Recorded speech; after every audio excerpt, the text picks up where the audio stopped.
こんにちは、リオです。今日は発音上達の上で、確認すべきポイントというか、コツを、話していこうと思います。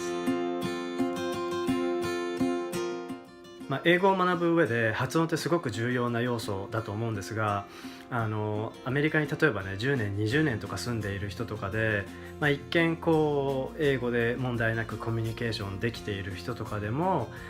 実はアクセントが抜けていないっていう人がほとんどです。例えば日本にすごい長いこと住んでいるのにいつまでも日本語が下手なガイタレとかよくテレビで見ると思うんですけど、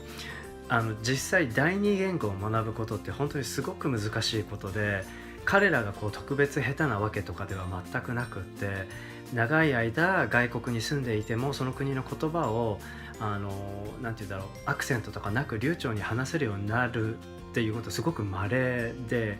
アクセントが残ってしまうっていうことがもう本当ごく普通のことなんです、実際は。だから例えば日本語の場合で言うと、外国人がすごく一見日本語ペラペラな人がいて、でも例えば同じ外国人同士で聞いたら、すごいな、あの人日本語ペラペラだって思うかもしれないけど、でも日本人が聞いたらやっぱりちょっと違ったりしますよね。そういうことには第二言語を学ぶ上ではなってしまうということは当然のことなんですよね。でまず一つそれを最初に理解してもらいたいっていうのが一つなんですけど、ただその上で上手に要領よくコツをつかんで上達していく人もいれば、いつまでも下手な人っていうやっぱり個人差っていうのは必ずあります。なのでなるべくなら聞きづらい英語よりも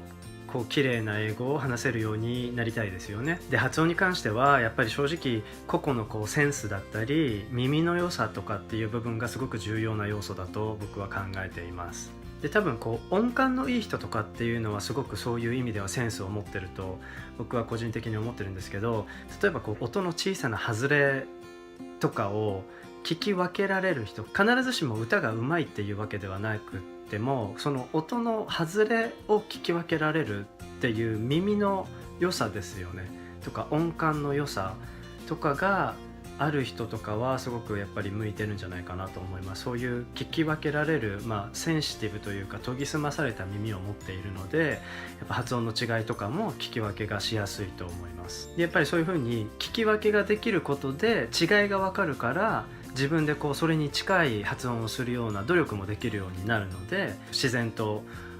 発音の上達が見込めるっていう風になると思います。でやっぱりあとは本物の英語を聞くっていうことがすごく重要になってきます。やっぱり日本人の先生ばかりから日本語英語を習ってると、やっぱそのまま日本語英語にしかなりません。で英会話スクールとかでもやっぱりいろいろな国の先生がいます。で正直英語が母国語ではない先生とかもたくさんいます。でやっぱりそういう中でやっぱり自分が好きな先生とかを選んでやっぱ軸を作るっていうのも有効なんではないかなと思います。結局赤ちゃんが親から言葉を学ぶように真似をするっていう部分が非常に言語を学ぶ上で大きいところがあるので、英会話スクールの先生じゃなくてもいいんですけど、例えばねテレビとか映画とかYouTube とかでももちろんいいんですけど、何か一人軸となる人を見つけて、自分が話せるようになりたい英語を喋ってる人を見つけて、その人の英語を徹底的に聞いて寄せていくっていうのは非常に有効だと思います。でその軸となる人を見つけて、その人の英語をたくさん聞きつつも、やっぱり多くの人のいろんな英語を聞くっていうこともまた重要です。なぜならやっぱり同じ単語でもこの人はこういう風に発音してたけど、あの人は同じ単語をこんな風に発音してたみたいな風な違いがあったりとかして、でその辺の違いが聞こえてきたりとかすると、その真ん中ら辺の本当の発音のその姿が見えてきたりすることがあります。なのでやっぱり軸となる人を作りつつも、やっぱり多くのいろんな人のやっぱり本物の英語をたくさん聞くっていうことはすごく重要です。やっぱり例えば日本人の講師とかだと、すごく同じ日本人同士で同じ第二言語としての学び方のコツとかっていう、そういう教え方っていう部分ではね、もちろんすごく上手な人とかもたくさんいるとは思うんですけど、やっぱり発音っていう部分に関しては僕はやっぱりネイティブというか本物の英語から学ぶことを絶対的にお勧めします。長くなったのでざっくりまとめると、まず一つは発音にしっかり意識を向けて、その違いを聞き分けできるようにする